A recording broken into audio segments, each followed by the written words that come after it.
Welcome to आरपीज world. मेरी आवाज सुनो।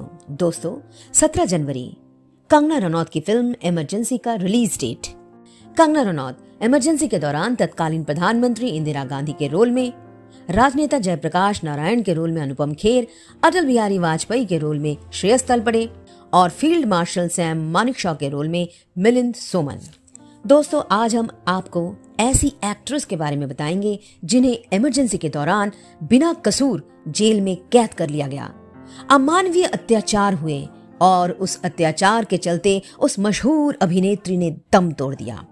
भारत में आपातकाल यानी इमरजेंसी का दौर था 25 जून 1975 से 21 मार्च 1977। कहा जाता है इसे देश के इतिहास का काला अध्याय। आइए फ्लैशबैक में मिलते हैं उस अभिनेत्री से। वो अभिनेत्री थी कन्नड़ फिल्म की मशहूर अभिनेत्री स्नेहलता रेड्डी। एक ऐसी अभिनेत्री जिनका इमरजेंसी के दौरान सीधा कसूर कुछ नहीं था, लेकिन उन्हें महंगा पड़ा दोस्त होने का। किसका दोस्त? तत्कालीन बड़े समाजवादी नेता जॉर्ज फर्नांडिस, जिन्हें पुलिस पकड़ने की कोशिश में थी और उन तक पहुंचने के लिए उनके दोस्त स्नेहलता रेड्डी को कैद कर लिया गया। स्नेहलता पर आरोप लगाया गया कि वो डायनामाइट से दिल्ली में संसद भवन और अन्य मुख्य इमारतों को धमाका कर उड़ाना चाहती थी। स्नेहलता पर आईपीसी की धारा 120 ए के तहत आरोप लगाए गए थे। हालांकि आखिर में आरोप तो कुछ साबित नहीं हुआ, लेकिन मीसा यानी maintenance of internal security act के तहत स्नेहलता कैद रही। यह वही एक्ट था जिसके तहत इमरजेंसी के दौरान सबसे ज्यादा गिरफ्तारियां हुई और इसी के तहत स्नेहलता को 8 महीने तक तड़पाया गया। क्या हुआ था जेल में? मीडिया रिपोर्ट्स के मुताबिक शुरुआत में अभिनेत्री स्नेहलता रेड्डी को जेल में बंद किया गया तो वो एक ऐसी कोठरी थी जिसमें बड़ी मुश्किल से एक व्यक्ति ही रह पाए। एक मशहूर एक्ट्रेस जिसने कई अवार्ड जीते, उनके साथ बिना कसूर ऐसा सलूक। एक ऐसी कोठरी जहां पेशाब घर की जगह पर कोने में एक छेद बना हुआ था और दूसरे छोर पर लोहे का एक जालीदार दरवाजा लगा हुआ था। फर्श पर सोती स्नेहलता, उन्हें किसी से मिलने की इजाजत नहीं थी। पहले तो उनके परिवार को भी भनक नहीं लगी कि वो किस जेल में बंद हैं।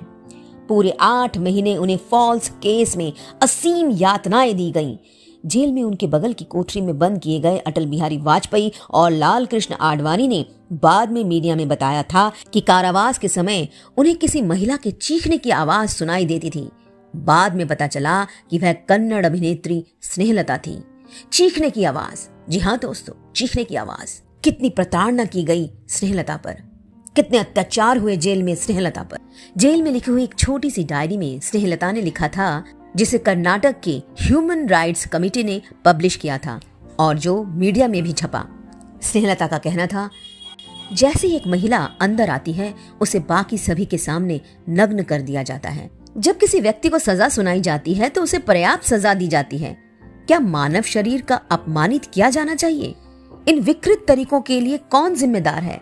इंसान के जीवन का क्या मकसद है? क्या हमारा मकसद जीवन मूल्यों को और बेहतर बनाना नहीं है?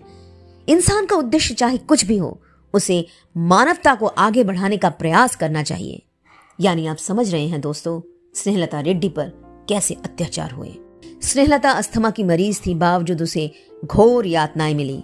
जेल में उन्हें मेडिकल हेल्प नहीं मिला। ये बातें स्वयं स्नेहलता ने मानवाधिकार कार्यकर्ताओं के सामने रखी। उन्हें काल कोठरी में मलमूत्र के साथ रहना पड़ा। इस क्रूरता को झेलते हुए स्नेहलता कमजोर हो गई थी। जनवरी 15, 1977 को उन्हें पैरोल पर रिहा किया गया और रिहाई के 5 दिन बाद 20 जनवरी 1977 को हार्ट अटैक से स्नेहलता की मौत हो गई। अंतहीन प्रताड़ना के बावजूद स्नेहलता ने अन्य कैदियों का मनोबल बढ़ाया था। जिन महिलाओं को जेल में बुरी तरह पीटा जाता था, उसमें कमी आई थी। एक निर्दोष महिला, सिर्फ जिसे पुलिस ढूंढ रही है, उसकी मित्र होने के नाते ऐसा क्रूर व्यवस्था, ऐसा क्रूर व्यवहार सोचकर ही रूह कांप जाती है।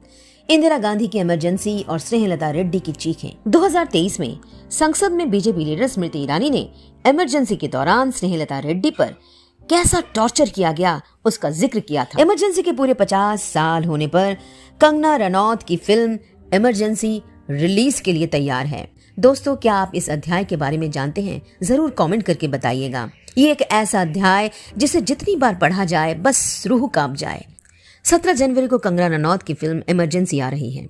इस फिल्म को देखने का मौका अगर आपको मिलता है तो जरूर कमेंट करके बताइएगा कि ये फिल्म आपको कैसी लगी। स्नेहलता रेड्डी एक ऐसा इतिहास जिसे जानकर आप क्या सोचते हैं, जरूर कमेंट कीजिएगा।